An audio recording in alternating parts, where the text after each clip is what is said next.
हमें हमारा इतिहास गलत पढ़ाया गया है, या फिर ये कहें कि हमें हमारा इतिहास पढ़ाया ही नहीं गया। आप किसी भी स्कूल कॉलेज की किताब उठा के देख लो तो उसमें वही इतिहास पढ़ाया गया है जो विदेशी आक्रांताओं के आक्रमणों का है। हमें केवल दुर्भाग्यवश वही युद्धों के बारे में पढ़ाया गया जो हम हारे थे, जैसे कि पानीपत, प्लासी, बक्सर और तराइन।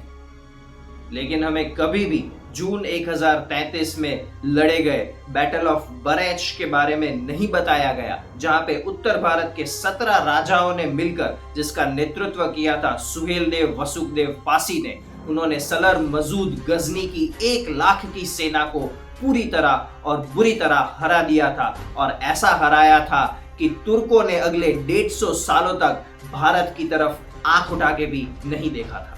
स्कूल या कॉलेज में हमें कभी भी आसाम गुवाहाटी के पास 1671 में लड़े गए बैटल ऑफ सरायघाट के बारे में नहीं पढ़ाया गया, जिसमें अहोम वंश के जनरल लचित बर्फुखान ने मुगलों को बुरी तरह हराकर ब्रह्मपुत्र में डुबो दिया था।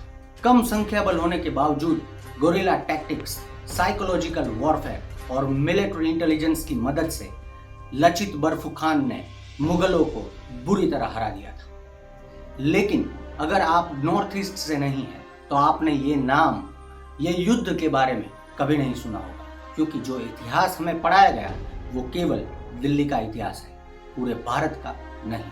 क्यों नहीं हमें कभी मराठा साम्राज्य के बारे में बताया गया, जिन्होंने 75 साल तक आधे से ज्यादा भारत पे शासन किया। बाजीराव के बेटे रघुनाथ राव का साम्राज्य अकबर से भी बड़ा था, लेकिन फिर क्यों हमें अकबर द ग्रेट की तरह रघुनाथ राव द ग्रेट करके कभी हमारे इतिहास की किताबों में नहीं पढ़ाया गया।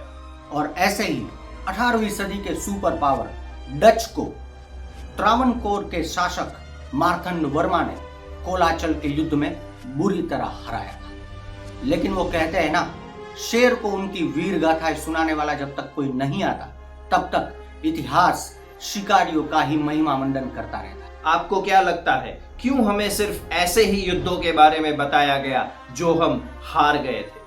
जरा सोचिए, एक स्कूल में पढ़ने वाला बच्चा, उसे सिर्फ यही पढ़ाया जाए कि तुम हमेशा से पराजित थे, तुम हमेशा से गुलाम थे, तुम हमेशा से पिछड़े हुए थे, तुम्हारा देश तो मदारियों का देश था, तो सोचिए उस बालक की मनोस्थिति क्या रहती होगी और वो बच्चा अपने देश को किस नजरिए से देखता होगा। लेकिन अब इसे बदलना होगा। आप भी कोई ऐसे युद्धों के बारे में अगर जानते हैं तो कमेंट सेक्शन में जरूर बताएं। वीडियो को लाइक करें, चैनल को सब्सक्राइब करें और शेयर करना ना भूलें। धन्यवाद।